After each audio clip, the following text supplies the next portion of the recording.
இந்த நல்ல நாளிலும் சற்று நேர தியானத்திற்காக தெரிந்து கொண்ட வேத பகுதி மத்தேயு எழுதின சுவிசேஷம் 11ஆம் அதிகாரம் 28ஆம் வசனம்.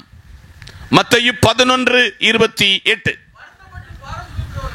வருத்தப்பட்டு பாரம் சுமக்கிறவர்களே, நீங்கள் எல்லாரும் என்னிடத்திலே வாருங்கள், நான் உங்களுக்கு இளைப்பாறுதல் தருவேன்.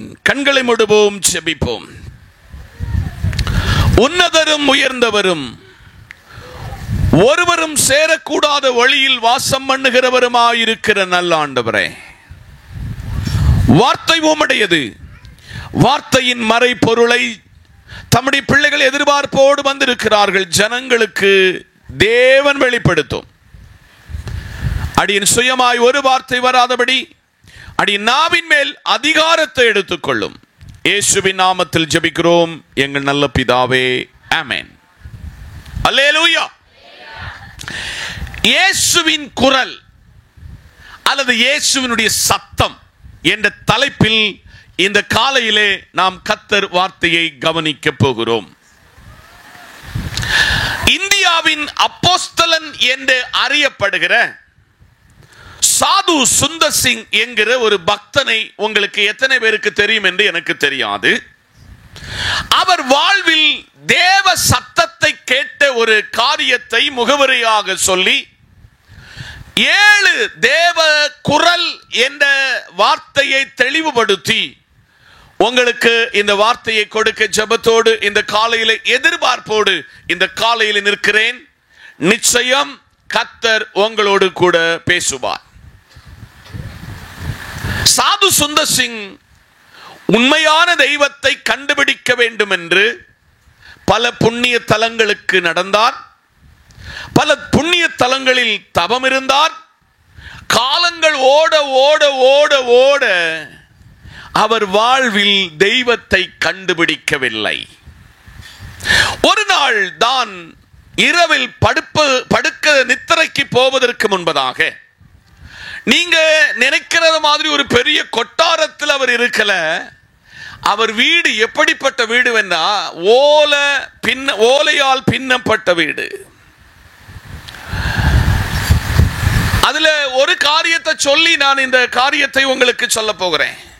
அந்த வீட்டில் படுத்தா ராத்திரியில வானத்தில் எத்தனை நட்சத்திரங்கள் இருக்கிறது என்று எண்ண முடியும். நட்சத்திரத்தை எண்ண முடியும்னா அப்ப நிலாவை ஃபுல்லா என்ன செய்யலாம், பார்க்கலாம். அவர் ஒரு தீர்மானத்துக்குள்ள வந்தார். உண்மையான தெய்வம் இருக்கிறது என்றால் அந்த தெய்வம் எனக்கு இன்றைக்கு ராத்திரிக்குள்ள வெளிப்படாட்டா காலையில 4:55 ஒரு ட்ரெயின் என் வீடை தாண்டி போகும் பொழுது தண்டவாளத்தில் என் தலையை கொடுத்து மரித்து விடுவேன் என்ற தீர்மானத்தோடு சாது சுந்தர் சிங் நித்திரைக்கு சென்றார். நீண்ட நேரம் அவருக்கு தூக்கம் வரல. ஆனால் தன்னுடைய அசதியினால அவர் தூங்கிவிட்டார். அவர் நல்ல நித்திரையில் இருக்க சொல்ல ஒரு தரிசனத்தை அவர் கண்டார். ஒரு பெரிய பிரகாசம் அவருடைய வீட்டுக்குள்ளே வந்தது. அந்த பிரகாசத்தின் நடுவிலே முள்முடி சூட்டப்பட்டவராய், கைகளிலும் கால்களிலும் ஆணிகள் அடிக்கப்பட்டவராய், விலாவிலே குத்தப்பட்டவராய் ஒரு நேசர் அவருக்கு முன்னாக நின்று சொல்லுகிறார், நீ தேடுகிற உண்மையான தேவனாகிய கர்த்தர் நான் என்று அவனுக்கு வெளிப்படுத்தி கொடுத்து சொன்னார். நான் தான் ஏக சத்திய தெய்வமாகிய கிறிஸ்து, நீ தேடுகிற தெய்வம் என்று அந்த மனிதனுக்கு வெளிப்பட்டார். அந்த மனிதன் அன்றைக்கு கர்த்தரை ஏற்றுக்கொண்டார். இந்தியாவிலே அவர் ஒரு புதிய அப்போஸ்தலனாக தேவனுக்காக நெருக்கப்பட்டு, அடிக்கப்பட்டு, காயப்படுத்தப்பட்டு அவர் சபைகளை ஸ்தாபித்து அவர் இன்றைக்கு நித்தியத்தில் பரதேசியிலே உட்கார்ந்திருக்கிறார். இன்னைக்கு காலையிலே இந்த சத்தத்தை கேட்க போகிற உங்க வாழ்வில் ஒரு தேவ சத்தம் உங்க செவிகளில் தொனிக்க போகிறது. அதை முறைப்படுத்தி அதை உங்களுக்கு இலகுப்படுத்தி உங்கள் இருதயத்தில் கைமாறி கொடுப்பதற்கு ஜெபத்தோடு இந்த காலையிலே நான் உங்கள் மத்தியிலே நிற்கிறேன்.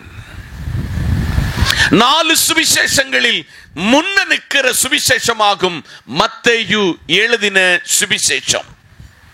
இந்த சுவிசேஷத்தின் எழுத்தாளன் தேவனாகிய கிறிஸ்துவை தேவ சமூகத்திலே ஒரு இரட்சகருடைய குரலாக இந்த இடத்திலே அவர் முன்னிறுத்துகிறார்.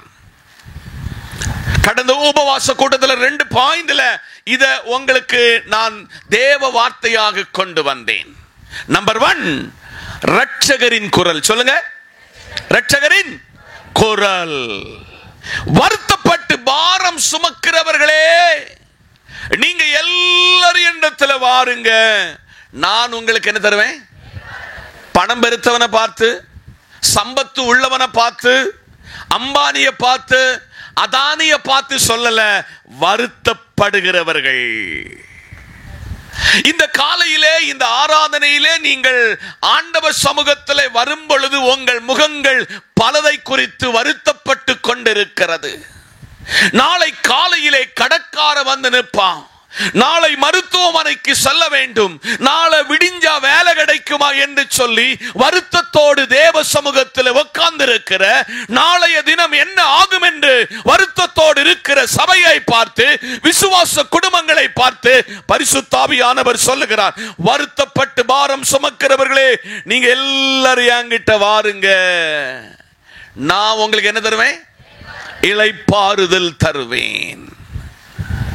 ஏப்ரல் மே மாதத்தில் வெயில் ஆய்ந்தடிக்கும் பொழுது, நீங்கள் ஒரு பிரயாணமாய் போகும் பொழுது, உங்க தலையில காந்தி தாத்தாவுடைய தலையில அந்த வெளிச்சம் உதிக்கிறது போல உங்க தலையில வெயில் அடித்து ஒரு இளைப்பாறக்கூடிய ஒரு மரம் கிடைத்தா உங்களுக்கு எவ்வளவு சுகம் இருக்குமோ, அதை விட வேறொரு பெரிய சுகத்தை இந்த தேவனாகிய கர்த்தர் இந்த காலையில கொடுக்க விரும்புகிறார்.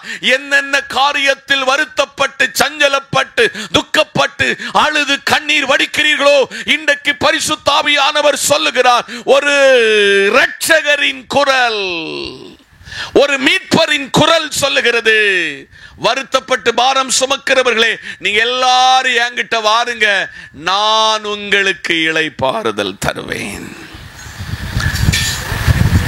இது சூப்பர் மார்க்கெட்ல கிடைக்காது, நீங்க வேலை பார்க்கிற இடத்துல கிடைக்காது. கர்த்தராயிருக்கிற இயேசு கிறிஸ்து உங்களுக்கு இளைப்பாறுதல் தர விரும்புகிறார்.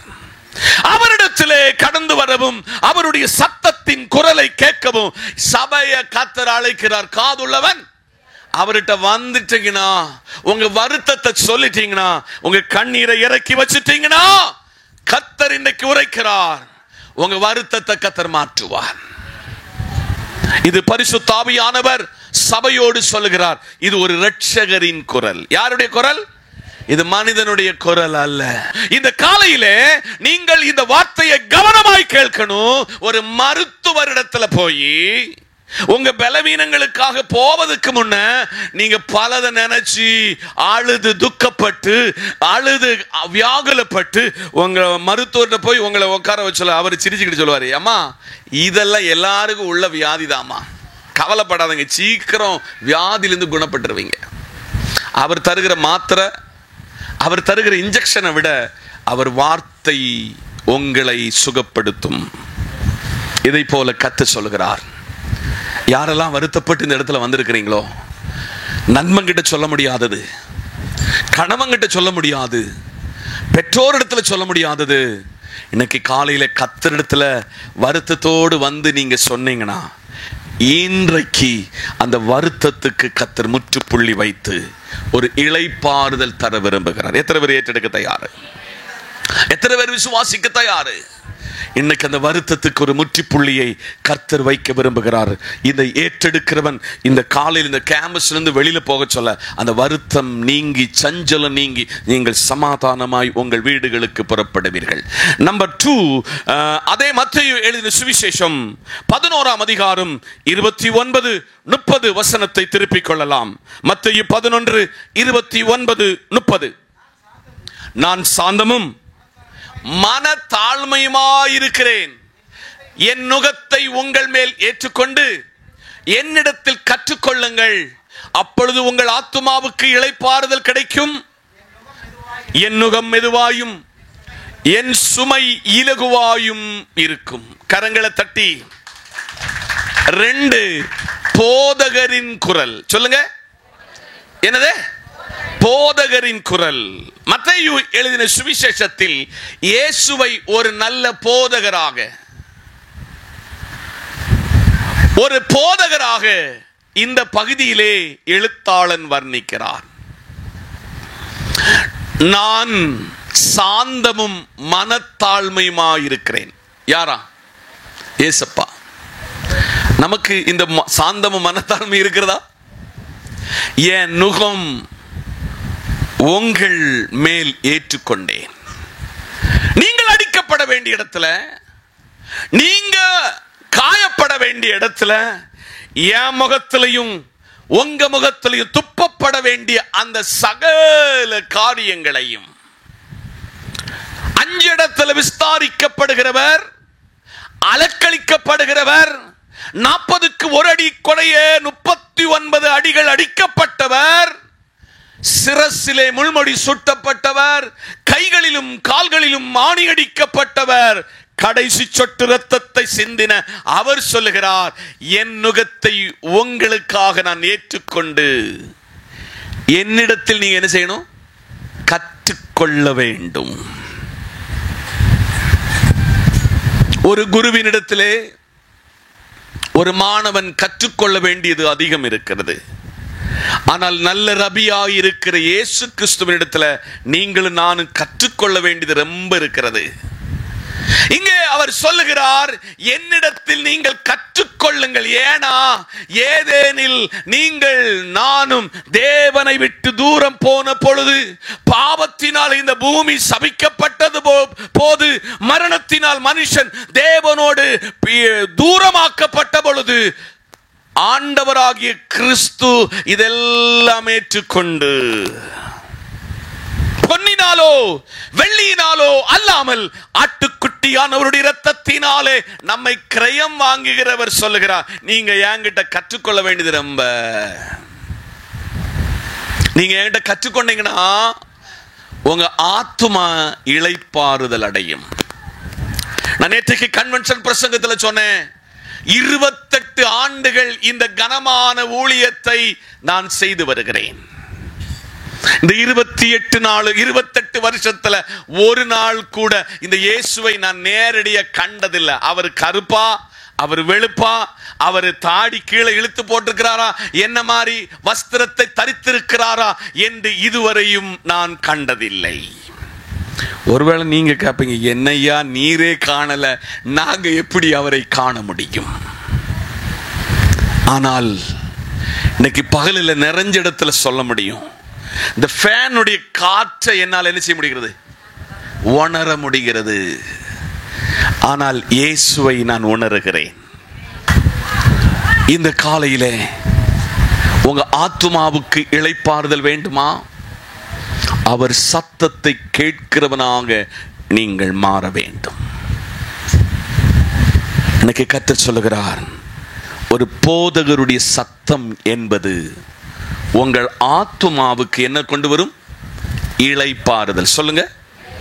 அடுத்து 30ஆம் வசனம் ரொம்ப, அதுல ரொம்ப மெரிட்டா உங்களுக்கு எடுத்து சொல்ல போகிறேன். என் நுகம் மெதுவாயும் என் சுமை இலகுவாயும் இருக்கிறது என்றார். நீங்க இந்த இவ்வளவு பேர் ஆராதனைக்கு வந்திருக்கிறீங்க. நீங்க பழைய ஏற்பாட்டின் காலத்தில் இந்த ஆராதனைக்கு வந்திருந்தீங்கன்னா நீங்க இப்படி எல்லாம் வர முடியாது. கைவீசம்மா கைவீசு, கடைக்கு போகலாம் கைவீசு, முட்டாய் வாங்கலாம் கைவீசு. Praise the Lord. இன்னைக்கு நீங்க வந்த மாதிரி எல்லாம் வர முடியாது. பணம் உள்ளவன் ஒரு மாடை, அதுக்கு கொஞ்சம் குறைவுள்ள வசதி உள்ளவன் ஒரு ஆடை, அதுக்கும் குறைஞ்சவன் ஏசப்பாவை போல ஒரு புறா குஞ்சியாவது எங்க கொண்டுறணும்? இன்னைக்கு வீட்டில் உடனே சட்டை போட்டோம், பேண்டை போட்டோம், சுடிதார் போட்டோம், சாரி கொடுத்தோம், அந்த டைமுக்குள்ள வந்துட்டீங்க. ஆனால் இயேசு சொல்லுகிறார், என் நுகம், என்னை ஆராதிக்க வருகிறவன் கையை கீற வேண்டாம். ஹலோ, தலைய கொடுக்க வேண்டாம், நரபலி கொடுக்க வேண்டாம். என் நகம் என்னது? மெதுவா இருக்கும். என் நகம். நம்முடைய முற்பிதாக்களை நினைச்சு பாருங்க. அவங்க போட்ட வஸ்திரம் என்ன, அவங்க வளர்த்தின முடியினுடைய எண்ணிக்கை என்ன, அவங்க பொருத்தனை பண்ணினது என்ன, எங்கெல்லாம் காயப்படுத்தப்பட்டார்கள். இயேசுவை ஏற்றுக்கொண்ட பொழுது இயேசு சொன்னாரு, என் நுகம் மெதுவாய், என்னுடைய சுமை இலகுவாய் இருக்கிறது. சகோதரமாரே, சகோதரிமாரே, இதை ஏற்றெடுக்க தயார் இல்லை. இதை அங்கீகரிப்பதற்கு சபைக்கு மனசில்ல. இன்னைக்கு கர்த்தர் சொல்லுகிறார், என்னை தேடுகிறவன் என்னை கண்டுபிடிப்பான், என் சத்தத்தை கேட்கிறவன் அவன் உள்ளும் புறமும் சென்று மேய்ச்சலை கண்டடைவான். இன்னைக்கு காலையில ஒரு போதகரின் குரல் உங்களை என்னை தேடி வந்து சொல்கிறது, என் நுகம். நுகம்னா என்னன்னு தெரியுங்களா? இன்னைக்கு நம்ம ஊர்ல நான் அங்க கேட்டேன் ஒரு கேள்வி, கால வண்டிக்குள்ள நுகம் எங்க இருக்குன்னு தெரியுமா? இந்த நியூ ஜெனரேஷனுக்கு தெரியாது. நம்ம பிள்ளைகளுக்கு எல்லாம் சொல்லிக் கொடுப்போம். ஆனா நம்ம எப்படி கஷ்டப்பட்டோம், எப்படி இந்த ஃபீஸ் கட்டணும், எப்படி அவங்கள வளர்த்தினோம், எங்கெல்லாம் வாயை கட்டணும், வயத்தை கட்டணும் சொல்ல மாட்டோம். ஆனால் ஒரு பிள்ளை தவறாம இருக்கணும்னா, ஒரு பிள்ளை வழி விலகி போகாம இருக்கணும்னா, ஒரு பேரண்ட் பட்ட கஷ்டத்தை சொல்லி சொல்லி வளர்த்தணும். நிறைஞ்ச இடத்துல சொல்லுகிறேன், இன்றைக்கு கிடைத்த சௌகரியம் ஒன்றும் என் பிள்ளைகள் பிறக்க சொல்ல, பிள்ளைகள் வளர சொல்ல இல்லை. ஆனால் நாங்கள் எந்தெந்த நிலைகளில் கடந்து வந்தோமோ, எந்த வழிகளில் எல்லாம் எங்களை கடத்தி விட்டாரோ, அந்த வழிகளில் எல்லாம் எங்கள் பிள்ளைகளுக்கு அதை கற்றுக் கொடுத்திருக்கிறோம். எனக்கு நிச்சயமாக தெரியும், என் பிள்ளைகள் கர்த்தர் சமூகத்தை விட்டும் தேவ பிரசன்னத்தை விட்டும் அவங்க வெளியில போக மாட்டாங்க. காரணம், அவங்க சரீரத்தில் ஓடுகிற ஃபுல் ரத்தம் இந்த கனமான ஊழியத்தில் வந்த ரத்தம். இன்னைக்கு அவளுடைய அழகும் அந்தஸ்தும் அவருடைய படிப்பும் பட்டமும் இது கர்த்தர் தந்த ஊழியத்தில் வந்த நன்மைகள். அதனால் சபையே, விசுவாச குடும்பமே, குடும்பத்துக்குள்ள பாரம்பரியம் சொல்லுவோம் தெரியுமா? நம்ம எப்படி கல்யாணமானவன்னு தெரியுமா சொல்லுவோம் பிள்ளைகளுக்கு. ஆனா நம்ம கடந்து வந்த பாதைகளை பிள்ளைகளுக்கு சொல்லிக் கொடுப்பதில்லை. அதனால் பிள்ளைகள் மொபைலுக்கு அடிமைப்பட்டுட்டாங்க. நம்ம பிள்ளைகள் தரிக்க வேண்டிய வஸ்திரத்தை விட்டு ஜீன்ஸுக்கு போயிட்டாங்க, டைட் ட்ரெஸ்ஸுக்கு போயிட்டாங்க. ப்ளீஸ், இந்த பைபிள் சொல்லுது, ஆண் தரிக்கிற வஸ்திரத்தை பெண் என்ன செய்யக்கூடாது? தரிக்க கூடாது. இது வேத பிரமாணம், இது வேத சட்டம், இது தேவனாகிய மேய்ப்பனின் குரல் என்பதை ஆவியானவர் உரைக்கிறார். நம்பர் 3, யோவான் எழுதிய சுவிசேஷம் 10ஆம் அதிகாரம் அதனுடைய 4ஆம் வசனத்தை திருப்பிக் கொள்ளுங்கள். யோவான் 10:4. அவன் தன்னுடைய ஆடுகளை வெளியே விட்ட பின்பு அவைகளுக்கு முன்பாக நடந்து போகிறான். ஆடுகள் அவன் சத்தத்தை அறிந்திருக்கிறபடியால் அவனுக்கு பின் செல்லுகிறது. அல்லேலூயா. நாங்க வளர்த்துகிற ஒரு பொம்மரிய நாய் என்னது? பாஸ்டர் அடிப்பாருன்னு அதுக்கு நல்லா தெரியும். அது எங்க போய் ஒட்டிக்கிடுது? பாஸ்டர் அம்மா கிட்ட போய் ஒட்டிக்கிடுது. நாங்க சில நேரத்தில் ஊருக்கு கப்பியாரு கிட்ட, கார்த்திக் கிட்ட நாய் வீடையெல்லாம் ஒப்பு கொடுத்துட்டு போவோம். ஒரு நாள் 3ஆவது நாள் கூப்பிடுதான், பாஸ்டர் நாய்க்கு நான் என்னதெல்லாமோ வச்சு அது என்ன செய்ய மாட்டேங்குது, சாப்பிட மாட்டேங்குது. உன்னிப்பாய் கவனித்தேன், அது 2 கண்ணுல இருந்து என்ன வருது? கண்ணீர் வருகிறது. மாடு தன் எஜமானனையும் கழுதை தன் முன்னனையும் அறிகிறது. என் ஜனமோ அறிவில்லாதவர்களாய் உணர்வில்லாதவர்களாய் இருக்கிறார்கள். இந்த இடத்துல 3ஆவதாக மேய்ப்பனின் குரலை கொண்டு வருகிறேன். யாருடைய குரல்? நம்பர் 1 யாரு? இரட்சகரின் குரல். நம்பர் 2 போதகர் குரல். நம்பர் 3 மேய்ப்பனின் குரல். நம்ம ஊர்ல ரொம்ப ஆடு மாடு வச்சிருக்கிறவங்க, இப்போ உங்கள்கிட்ட ஒரு கேள்வியோடு இதை கொண்டு வருகிறேன். ஆடையும் பத்திட்டு போச்சல, மேய்ப்பன் முன்ன போவாரா பின்ன போவாரா? உங்ககிட்ட தான் கேட்கிறேன். பின்னர். ஆனால் நான் பிரசங்கிக்கிற இயேசுவை மேய்ப்பனாக கர்த்தர் வர்ணித்து சொல்கிறார். அவன் தன்னுடைய ஆடுகளை வெளியே விட்ட பின்பு அவைகளுக்கு முன்பாக, சொல்லுங்க, நல்லா புரிஞ்சுக்கிடணும். யாரு கர்த்தரை முன்ன வச்சு மேய்ப்பனை முன்ன வச்சு கொண்டு போறீங்களோ அந்த குடும்பத்தில் எல்லா ஆசீர்வாதம். அவன் தன்னுடைய ஆடுகளை வெளியே விட்ட பின்பு அவைகளுக்கு முன்பாக நடந்து போகிறான். ஆடுகள் அவன் சத்தத்தை அறிந்திருக்கிறபடியால் அவனுக்கு பின் செல்லும். எத்தனை பேரு இந்த சத்தத்துக்கு பின் சென்று அவரோடு போகிறீங்க? எத்தனை பேரு அந்த சத்தத்தை கேட்டு போகிறீங்க? அந்த குரல் கேட்கிறதா? சபையே, இஸ்ரவேல் ஜனங்களை கர்த்தர் நடத்தி செல்லும் பொழுது முறுமுறுத்தான். பல கொஸ்டின் எல்லாம் மோச கிட்ட வச்சான். மோச பதறி போயிட்டான். ஆண்டவர்ட்ட கேட்டான், ஆண்டவரே, கல்லறை தோட்டம் இல்லையான்னு இந்த மக்கள் கேட்கிறாங்களே, நீங்க சொல்லிதானே நான் இவங்களை கூட்டிட்டு வந்தேன். கர்த்தர் மோசையோடு சொன்னார், என் சமூகம் உனக்கு முன்னாக செல்லும். என் சமூகம் உனக்கு முன்னாக செல்லும். இன்னைக்கு காலையில ஒரு மேய்ப்பன் உங்களுக்கு முன்ன செல்லாட்ட நீங்க எடுக்கிற எல்லா தோல்வியும் வருத்தமும் சஞ்சலமுமே. இன்னைக்கு ஆவியானவர் சொல்கிறார், மேய்ப்பனின் குரலுக்கு ஆடு என்ன செய்திருக்கு? அறிந்திருக்கிறது. ஆடு அறிஞ்சிருக்கு. மேய்ப்பரின் குரலை கேட்க தயாரா? மேய்ப்பரின் குரலை கேட்க தயாரா? இன்னைக்கு காலையில கர்த்தருடைய சத்தத்தை எவன் ஒருவன் கேட்கிறானோ அவன் தவற மாட்டான், வழி விலக மாட்டான், கர்த்தரை விட்டு தூரம் போக மாட்டான். ஆதலால் இன்னைக்கு காலையிலே அவன் என்னுடைய ஆடுகளை வெளியே விட்ட பின்பு, இது இயேசு கிறிஸ்துவை சொல்லி இருக்கிறது, அவைகளுக்கு முன்பாக என்ன செய்கிறாரு? கடந்து போகிற ஆடுகள் அவர் சத்தத்தை அறிந்திருக்கிறபடியால் அவருக்கு பின் செல்லுகிறது. நீங்க எந்த ஒரு வீட்டு மிருகங்களை வளர்த்தினீங்கன்னா உங்க சத்தத்தை எங்க கேட்டாலும் உங்களை தேடி அது வருது தெரியுமா? அல்லேலூயா, வருகிறது தெரியுமா? அதை போல கர்த்தர் சொல்லுகிறார், என் சத்தத்தை எவன் ஒருவன் கேட்டு என் பின்னால வருகிறானோ அவன் நிலைமையை மாற்றுவேன்.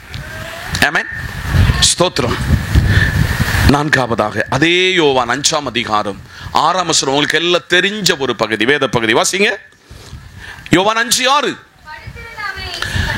படுத்திருந்த அவனை இயேசு கண்டு அவன் வெகு காலமாய் வியாதிஸ்தன் என்று அறிந்து அவனை நோக்கி, சொஸ்தமாக வேண்டும் என்று விரும்புகிறாயா என்று கேட்டார். அல்லேலூயா. இப்போ மருத்துவரின் குரல், சொல்லுங்க, யாருடைய குரல்? மருத்துவருடைய குரல். இங்க மேய்ப்பனின் குரலை கேட்டீங்க, இரட்சகரின் குரலை கேட்டீங்க, போதகருடைய குரலை கேட்டீங்க. இப்போ மருத்துவருடைய குரல். யாருடைய குரல்? இயேசு கிறிஸ்து பிறப்பதற்கு முன்னமே 4 வருஷத்துக்கு முன்ன ஒருத்தன் எங்க கிடக்கான்? பெதஸ்தாவில கிடக்கிறான். அல்லேலூயா. இந்த 38 வருஷமாக வியாதிப்பட்டவனுக்கு நம்பிக்கை எல்லாம் ஒரு குளம். சொல்லுங்க, இன்னைக்கு நீங்க எல்லாம் உங்க நம்பிக்கை என்னன்னா, இந்த மாசம் முழுவதும் வேலை பார்த்தேன், இன்னைக்கு நாளை 30ஆம் தேதி ஆக சொல்ல ஏன் அக்கௌண்ட்ல என்ன ஏறும்? சம்பளம் ஏறும். ராஜன் பாஸ்டருக்கு ஸ்தாபனம் தந்த பணமும் நின்னுச்சு. ஆனா பரலோகம் எனக்கு இந்த மாதத்தில் என்னென்ன தேவை உண்டோ அவைகள் எல்லாம் என் கையில விசுவாசத்தோடு காண்கிறேன். நாளை காலையில எந்திச்சு நான் ஒரு ஜெபம் பண்ணுவேன். ஆண்டவரே, இந்த மாதத்தின் 30 நாட்கள் அளவும் எனக்கு செய்த நன்மைகள், எனக்கு தந்த ஆசீர்வாதங்கள், எனக்கு தந்த உயர்வுகள், எனக்கு தந்த மேன்மைகள் எல்லாவற்றுக்கும் thank God. அல்லேலூயா, அல்லேலூயா. சம்பளத்தை யாரு நம்பிக்கை வச்சிடாதீங்க. அந்த மாசம் ஒரு பெரிய செலவு வரும். சம்பளத்தை நம்பிக்கை வைக்காங்க, கர்த்தரை நம்பிக்கை வைங்க. அல்லேலூயா. நம்பிக்கை வைங்க. உன் நினைவுகள் என் நினைவுகள் அல்ல, உன் வழிகள் என் வழிகள் அல்ல. 38 வருஷ காலங்களாக ஒரு குளத்தை நம்பி இருந்தவனுக்கு சௌக்கியம் வராத பொழுது ஒரு மேய்ப்பனுடைய ஒரு மருத்துவருடைய குரல் போகிறது, நீ சொஸ்தமாக விரும்புகிறாயா? பக்கத்துல கையப்பிடிங்க. சண்டைக்காரங்க யாருன்னு நினைக்கிறேன் இல்ல, விட்டுறக்கூடாது. இப்பதான் பாயிண்ட்டுக்குள்ள வாரே. சொஸ்தமாக விரும்புகிறாயா? ஒருவேளை வியாதியா இருக்கலாம், சில இரவுகள் தூங்காம இருக்கலாம், சில அழுகையா இருக்கலாம், சில பற்கடிப்பா இருக்கலாம், சமாதான கேடா இருக்கலாம். இப்போ கர்த்தர் உங்ககிட்ட கேட்காரு, நீங்களே கேளுங்க, 2 பேர்ட்ட மாத்தி மாத்தி கேளுங்க. சொஸ்தமாக விரும்புகிறாயா? கேட்டீங்களா எல்லாரும்? சொஸ்தமாக விரும்புகிறாயா? அல்லேலூயா. இப்போ உங்களுக்கு கேள்வி, எப்படி சொஸ்தமாவோம்? எப்படி சொஸ்தமா? அப்பா 38 வருஷம் கிடக்கிறேன், ஒரு தூதன் வருவான். என்ன வருவான்? குளத்தை கலக்குவான். யாரெல்லாம்? சப்பானிகள், முடவர்கள், சூம்பின கைபுடியவர்கள், எப்பேற்பட்ட வியாதிஸ்தனா இருந்தாலும் இறங்குறவன் என்ன பண்றான்? ஐயோ பாவம். எவனாவது ஒரு மனசாட்சியோடு எல்லாரும் சேர்ந்து தள்ளி இருந்தாங்கன்னு சொன்னா கூட இவன் வியாதியில் என்ன பெற்றிருப்பான்? இவனுக்கு தள்ளி விடுவதற்கும் ஆறில்ல, உதவி செய்வதற்கும் ஆறுமில்ல. இன்னைக்கு காலையில பரிசுத்த ஆவியானவர் சொல்கிற, மகனே மகளே, உனக்கு உதவி செய்வதற்கு குடும்பக்கான இல்ல, உறவுகள் இல்ல, சபை இல்ல, விசுவாசி குடும்பம் இல்ல, உங்க போதகர் இல்ல என்று கவலையோடு இருந்தா, இன்னைக்கு போ. ஒரு மேய்ப்பனுடைய ஒரு ஒரு ஒரு மருத்துவருடைய குணம், ஒரு குரல் சொல்லுகிறது, உன்னை நான் சௌக்கியமாக்கி அந்த இடத்துல இருந்து எழுப்ப ஆசைப்படுகிறேன். இயேசு வந்து செய்தது இப்போ உங்களுக்கு சொல்ல போறேன். அவனை கண்டு, சொல்லுங்க, என்னது?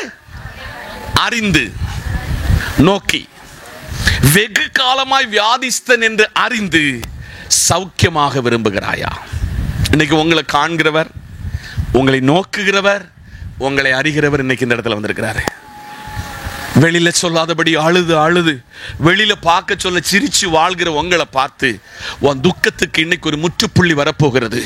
உன் தொழிலுக்கு ஒரு முற்றுப்புள்ளி வைத்து உன்னை உயர்த்தி போகிறாரு. உன்னை அநேகருக்கு உதவியுள்ள பாத்திரமாக, ஒரு பிலோமோனாக மாற்ற போகிறார். பிலோமோன் என்ற வார்த்தைக்கு பிரயோஜனம் உள்ளவன் என்ற அர்த்தம். சொல்லுங்க, என்ன பேரு? பிரயோஜனம் உள்ளவன். வேற ஒன்னும் ரொம்ப நீட்டியெல்லாம் அவர் பேசல. உன் படுக்கை எடுத்து நட, உன் படுக்கை எடுத்து. இன்னைக்கு பக்கத்துல கையை பிடிச்சு எழுந்து நடமான்னு சொல்லுங்க. பிரதர், எழுந்து நடங்க. போதிய சப்பானியா இருந்தது போதும். நீ எழுந்து, நீ அநேகருக்கு பிரயோஜனம் உள்ள கருவியாக உன்னை நான் பயன்படுத்த போகிறேன். இதுதான் மருத்துவரின் குணம். என்னது? அவர் சொன்ன மாத்திரத்தில் அந்த நிமிஷத்துல அவன் படுக்கையை எடுத்து நடந்தத ஊரார் பார்த்தாங்க. இந்த ஊர்ல கொஞ்சம் மண்டைக்கு லெவல் இல்லாம அலைகிறவனுக்கு ஒருவேளை நீங்க பணம் கொடுத்திருப்பீங்க, ஒருவேளை ஒரு சாப்பாடு வாங்கி கொடுத்திருப்பீங்க, முடிஞ்சால் ஒரு வஸ்திரத்தை கூட நீங்க என்ன செய்திருக்க கூடும், அவன் நாணத்தை மறைக்கிறதுக்கு உடுத்திருக்க கூடும்.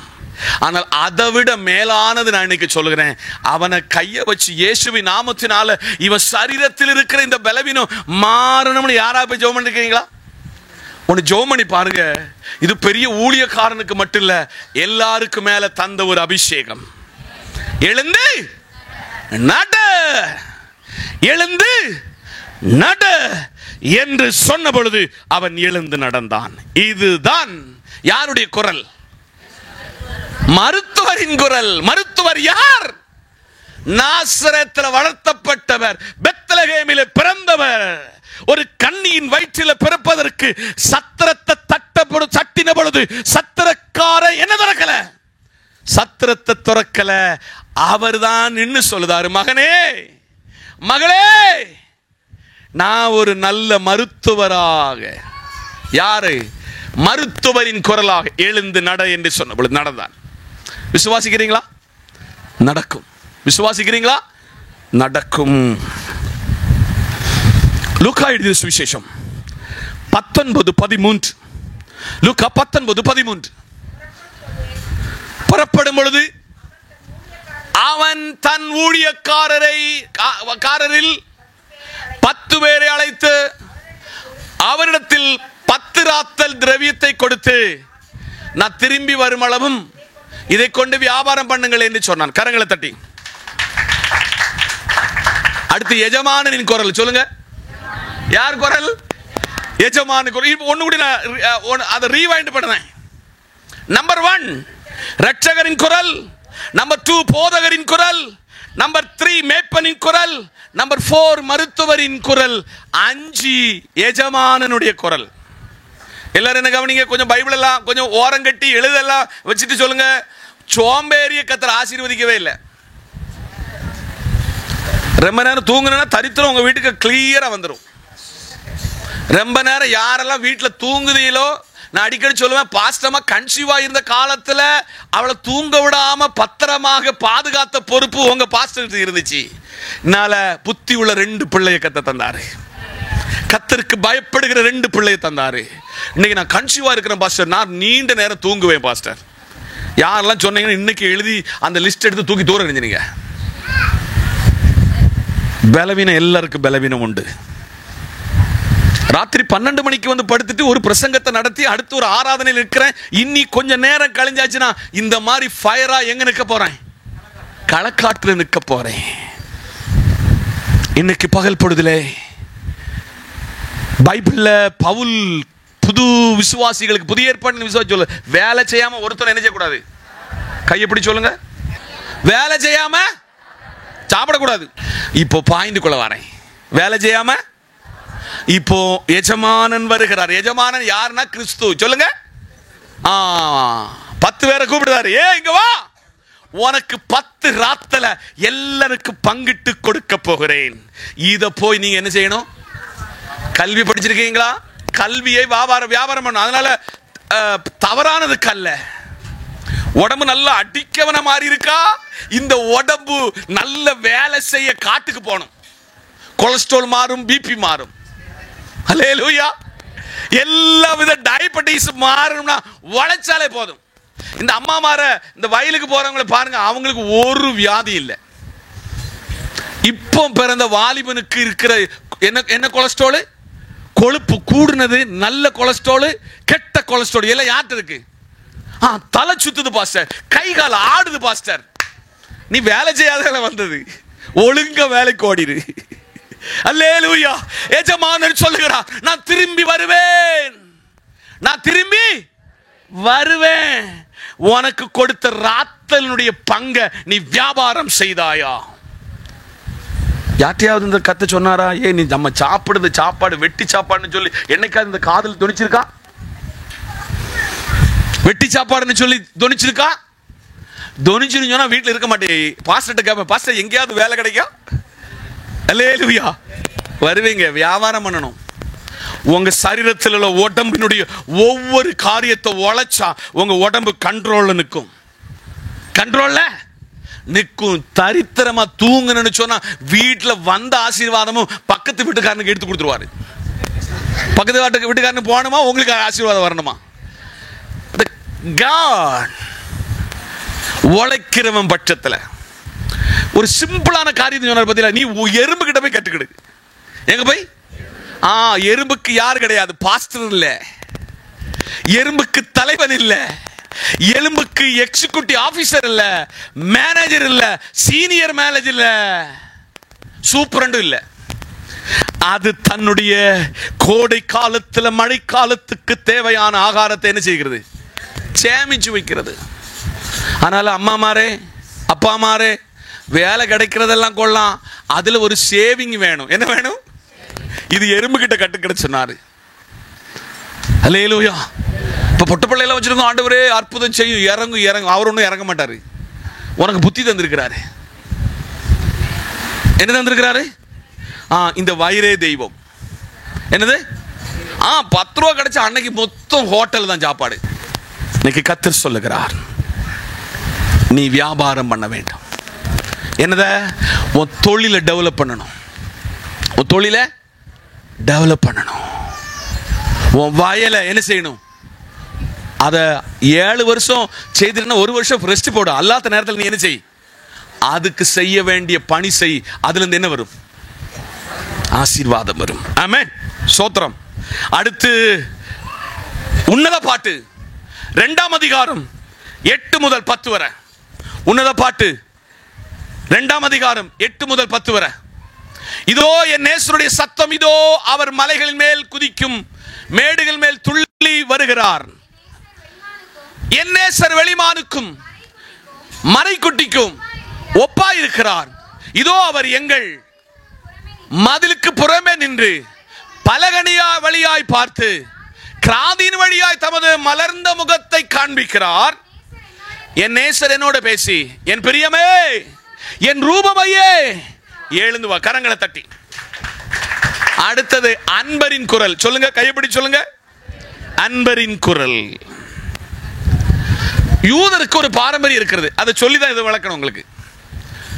30 வயசு திகையாம இந்த உன்னத பாட்டு என்ன செய்யக்கூடாது? அவங்க வாசிக்க கூடாது. இன்னைக்கு இந்த வாலிப பிள்ளைகளுக்கெல்லாம் அவன் லவ் லெட்டர் எழுதுறதுக்கு இந்த புஸ்தகத்தை ரொம்ப பயன்படுத்துவான். என்ன லெட்டரு? நீங்கள் எழுத மாட்டீங்க, ரொம்ப சந்தோஷம், நல்ல பிள்ளைகள், கண்மணிகள். ஆனா அதுக்குள்ள விளக்கத்தை சொல்லி இப்போ உங்களுக்கு அதை மென்ஷன் பண்ண போறேன். ஒரு வாலிப பிள்ளை ஆடை மேய்க்க போறா. என்ன மேய்க்க போறா? ஆடை மேய்ச்சி மேய்ச்சி மேய்ச்சி மேய்ச்சி வர சொல்ல அவளுக்கு களைப்பாயிட்டு அவ தூங்கிட்டா. எங்க வீட்டுல இல்ல, காட்டுல தூங்கிட்டா. இத அப்புறத்தில் இருந்து ஒரு வாலிபன் பார்க்கிறான். யார் பார்க்கிறான்? வாலிபன் பார்க்கிறான். அந்த மிருகம் இவளை கொல்ல, இவளை சாப்பிட வரும் பொழுது அவன் ஓடி போய் அந்த மிருகத்தோடு போராடி வெற்றி பெற்றதை விழித்து பார்க்க சொல்ல தன்னை ஒருவன் காப்பாற்றினதை அவள் கண்முன்னாலே பார்க்கிறாள். இப்போ இவங்க 2 பேருக்கும் என்ன உருவாகிறதுனா ஒரு சிநேகம் உருவாகுகிறது. இத பைபிள் என்ன கோட் பண்ணி சொல்லுதுன்னா, இந்த பெண்ணை சபை என்கிற மணவாட்டியோடு, யாரு? நம்ம எல்லாம் யாரு? நம்மள சாத்தான் கொல்ல, பாவத்தில் விழித்திருந்து மரணத்தை சாகணும், நரகத்துக்கு போகணும்னு இருந்தவன பரலோகத்தின் தேவன் மாமிசத்தில் வெளிப்பட்டு ஒரு நேசரை இந்த பூமியில கொண்டு வந்து நம்மளை காப்பாற்றி இருக்கிறார். எப்படி காப்பாற்றி இருக்கிறார்? அந்த நேசருடைய சத்தம் தான் இன்னைக்கு காலையில நீங்க கேட்டீங்க. 10ஆம் வசனத்தை மட்டும் எல்லாரும் திருப்பிக் கொள்ளுங்கள். 10ஆம் வசனம் 2:10. என் நேசர் என்னோடு பேசி. ஹலோ, என் நேசர். இன்னைக்கு உங்ககிட்ட ஒரு கேள்வி கேட்கிறேன். உங்ககிட்ட இந்த கர்த்தருடைய சத்தம் உங்க காதுல கேக்குதா? கேட்கிறவன் வழி தவற மாட்டான். கேட்கிறவன் ஆராதனைக்கு கரெக்டா வருவான். கேட்கிறவன் சத்தியத்தை விட்டு விலக மாட்டான். இன்னைக்கு காலையில என் நேசர் என்னோடு பேசி, என் பிரியமே, என் ரூபவதியே, எழுந்து வா. இன்னைக்கு காலையில உங்களுக்கு ஒரு பேரை பரலோகம் சொல்லுகிறது. என் பிரியமே, என் ரூபவதியே. உங்க கணவன் உங்களை பார்த்து அழகில் சொன்னாலும் சொல்லாவிட்டாலும் எங்க அப்பா சொல்லுதாரு, நீ ரூபவதி. சகோதரமாரே, நீங்க இந்த உலகத்தில் உள்ள எல்லா சூப்பர் ஸ்டாரை விட அழகுன்னு சொல்லி கர்த்தர் சொல்லுதாரு. ஏற்றெடுக்க சொல்லல, வரமாட்டுக்கு மனசு. நான் போன முதல் நாள் பிரசங்கத்தில் சொன்னேன், கன்வென்ஷன்ல நீங்க யாருன்னு தெரியணும்னு சொன்னா உங்க ஆதார் கார்டை பார்த்தா போதும். அல்லேலூயா. ஆனா எங்க அப்பா சொல்லுதாரு, நீ ரூபவதி, நீ அழகில் அழகுள்ளவன் என்று கர்த்தர் உரைக்கிறார். அன்பின் குரல். என்ன குரல் சொல்லுங்க? அப்போ இன்னைக்கு வர உங்களை எல்லாரும் மோசம்னு சொன்னா எங்க அப்பா சொல்றாரு, நீ பிரியமான ரூபவதி, நீ அழகுள்ளவன் என்று ஆவியானவர் உரைக்கிறார். இந்த குரலை அங்கீகரிக்க தயாரா? இந்த குரலின்படி வாழ்வதற்கு நாம் தயாரா? கடைசியாக ஒரே ஒரு காரியத்தை சொல்லி நான் உங்களிடம் இன்னைக்கு விடைபெறப் போகிறேன். யோவான் 5ஆம் அதிகாரம் 25, 26, 27. யோவான் 5ஆம் அதிகாரம் 25, 26, 27. எல்லாரும் கவனிங்க. மரித்தோர் தேவனுடைய குமாரனுடைய சத்தத்தை கேட்கும் காலம் வரும், அது இப்பொழுதே வந்திருக்கிறது. அதை கேட்கிறவர்கள் பிழைப்பார்கள் என்று 26ஆம் வசனம். ஏனெனில் தம்மில் தாமே இருக்கிறது போல குமாரனும் தம்மில் தாமே ஜீவன் உள்ளவராய் இருக்கிறபடியால் அருளி செய்கிறார். 27ஆம் வசனம். அவர் மனுஷகுமாரனாய் இருக்கிறபடியால் நியாய தீர்ப்பு செய்யும்படி அதிகாரத்தையும் கரங்களை தட்டி. 7 நியாயாதிபதிகளின் குரல். சொல்லுங்க, யாருடைய குரல்? நியாயாதிபதியின் குரல். எல்லாரும் கவனிக்கணும். நான் இதை சொல்லி உங்களுக்கு இதை வெளிப்படுத்த போறேன். 1வது இயேசு ஒரு கன்னியின் வயிற்றில் பிறந்தது எதற்குன்னு தெரியுமா? உங்களை என்னை பாவத்திலிருந்து மீட்டுக் கொள்வதற்கு, பரிசுத்தமான வாழ்க்கை வாழ்வதற்கு அவர் வந்தார். உண்மைதானே? தெரிஞ்சிட்டீங்களா? புரியுதா? விளங்குதா? 1வது வருக அவர் ஆதாமின் பாவத்தை போக்குவதற்கு, பரிசுத்த வாழ்க்கை தருவதற்கு, ரட்சிப்பை இலவசமா தருவதற்கு வந்தாரு. ஆனா திருப்பி வர போறாரு. அந்த வருகைக்கு வித்தியாசம் இருக்கிறது. அந்த வருகைக்கு எப்படி குரல் என்றால் நியாயாதிபதியினுடைய குரலாக வருவார். ஹலோ, என்ன வருவாரு? நியாயாதிபதியின் குரலாக வருவார். அதுல 25ஆம் வசனத்துல ரொம்ப முக்கியம். 26ல மட்டும் எல்லாரும் திருப்பிக் கொள்ளுங்க. 26 மட்டும் திருப்பிக் கொள்ளுங்க. ஏனெனில் பிதாவானவர் தம்மில் தாமே ஜீவனுடையவராயிருக்கிறார். இல்ல, அங்க அங்க அங்க ஸ்டாப் ஸ்டாப் ஸ்டாப். எல்லாரும் இங்க படிங்க. பிதாவாகி தேவனுக்கு என்ன இருக்கிறது?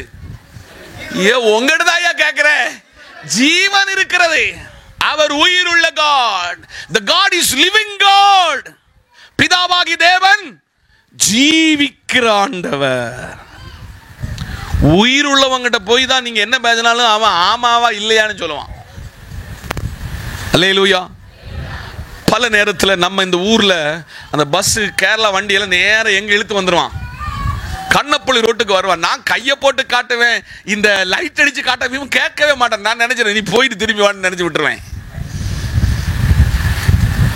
இன்னைக்கு காலையில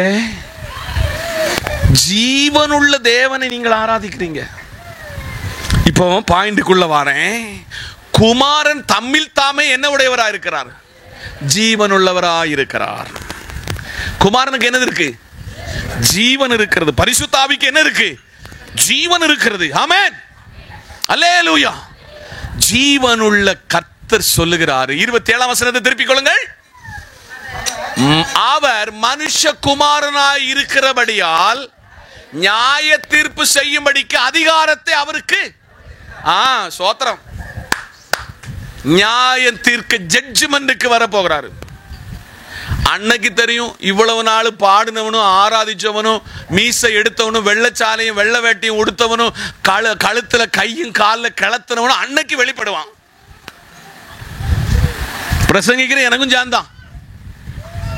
ஹலோ, எனக்கும் சேர்த்துதான். இந்த விரல் இவ்வளவு சூண்ட சொல்லுங்க.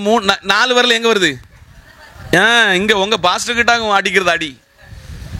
எஸ், ஒரு விரல் உங்களை சூண்ட சொல்ல, 4 விரல் இங்க வருதையா. நியாய தீர்ப்பு செய்யும்படி அதிகாரமுடையவராய் ஒரு குரல் வரப்போகிறது. செம்மறியாடையும் வெள்ளாடையும் 2ஆக வேறுபிரிக்கிறது போல என் நேசர் வரப்போகிறார். அந்த குரலுக்குள்ள நாளெல்லாம் ரொம்ப நாளெல்லாம் இல்லை. ரொம்ப நாளெல்லாம் இல்லை. அந்த குரல் நியாயம் தீர்க்க வரப்போகிறது. 10 கன்னிகைகளில் புத்தி உள்ளவர் 5 பேர், புத்தி இல்லாதவர்கள் நியாயம் தீர்த்து வந்த எண்ணெயும் தீவட்டி இருந்தவன் பரிசுத்தமா வாழ்ந்தவனுக்கு பெயர். அவன் உள்ள போயிட்டான். போய் ஊரெல்லாம் தேடி தண்டடிச்சு எண்ணெய் வாங்கிட்டு வர சொல்ல கதவு அடைக்கப்பட்டது.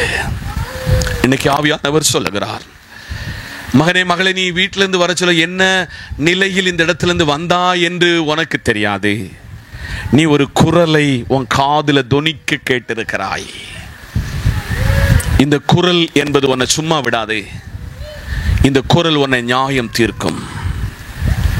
நீ பல இடத்துல வெளிவேஷம் போட்டு கொண்டிருக்கிறாய்.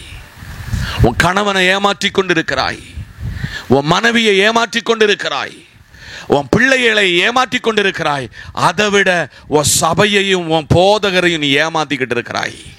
நீ அதிலிருந்து வெளியில வா என்று கர்த்தர் அழைத்து 7 குரலை உங்களுக்கு தத்துருவமாக, தெளிவாக, திட்டமாக, வெளிப்பாடாக கர்த்தர் உங்க கையில பரமேற்பித்திருக்கிறார். காதுள்ளவன் கேட்க கடவன். நம்பர் 1, இரட்சகரின் குரல். யாருடைய குரல்? இரட்சகருடைய குரல். நம்பர் 2, ஒரு போதகரின் குரல். நம்பர் 3, ஒரு மெய்ப்பனின் குரல். நம்பர் 4, ஒரு மருத்துவரின் குரல். நம்பர் 5, ஒரு எஜமானனின் குரல். நம்பர் 6, ஒரு அன்பின் குமாரனுடைய குரல். நம்பர் 7, நியாயாதிபதியாய் நியாயம் தீர்க்க வருகிறவருடைய குரல். இந்த குரலை ஏற்றெடுக்க தயாரா? இந்த குரலை எல்லா நாளும் கேட்கணும் என்கிற உணர்வும் உந்துதலும் எத்தனை பேருக்கு இருக்கிறதோ உங்க கூட அவர் முன் சஞ்சரிப்பார். அதனால ஒரு பக்தன் பாடினான், இயேசுவின் பின்னே போக துணிந்தேன், பின்னோக்கே நான், not turning back, பின்னோக்கே நான். அந்த குரலை கேட்டு என்னை ஒரு நாள் கூப்பிடுகிற இடத்துல நான் அந்த வெள்ளை சிங்காசனத்தில் அவரோடு அமர்ந்து கொள்வதற்கு என்னையும் என் குடும்பத்தை கர்த்தர் அழைப்பார் என்கிற விசுவாசத்தோடு இந்த வார்த்தையினால் உங்களை கனப்படுத்தி மேன்மைப்படுத்தி அழகு பார்ப்பார் என்று மனமாற வாழ்த்தி நான் உங்களுக்காக ஜெபிக்க போகிறேன். நல்ல ஆண்டவரே, நல்ல வார்த்தை அனுப்பினீரே. இந்த வார்த்தை எங்கள் இருதயத்தை தொட்டதே. இருதயத்தில் உம்முடைய சத்தியத்தை கேட்க கிருபை செய்தீரே. உமக்காய் ஸ்தோத்திரம். இயேசுவின் நாமத்தில் பிதாவே, ஆமென்.